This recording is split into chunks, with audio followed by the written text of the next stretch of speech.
The government is investigating the Kenya Tea Development Agency's decision to borrow loans for last year's tea bonus payout. Agriculture Cabinet Secretary Mithika Linturi says the borrowing was illegal, hence factories must repay the loans to protect farmers from incurring losses due to high interest charged by the lenders. Tier tea farmers earned a cumulative 62.89 billion shillings from tea sales, representing a 42.4% increase from the previous year payout, where farmers earned 44.15 billion shillings.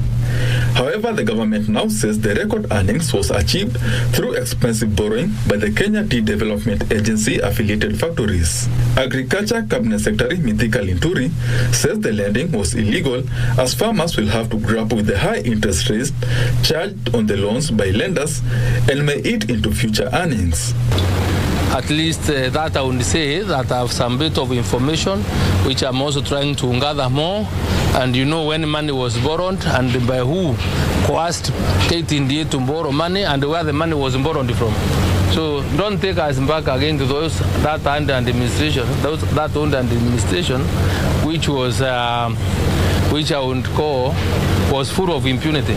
This as a forensic audit on the borrowing is ongoing, with modalities on the repayment initiated to protect farmers from incurring further losses. Because to me, that was wrong. It was not right. And we are trying to correct the mess that they created. To further make the tea subsector profitable, the players are calling on zero rating of packaging materials to enhance tea value addition. Very soon, we will be announcing as KTDA what we are doing. We want to come up with our own brand, which will become an international brand. And through the intervention of the government and the support of the ministry, we'll be able to really penetrate the market outside the traditional market we have been having before. Elsewhere, a section of legislators from coffee-growing regions are asking the government to license more marketing agents to trade at the Nairobi Coffee Exchange to enhance transparency and accountability. Currently, what we are having is the brokers and the dealers are the ones to make the money.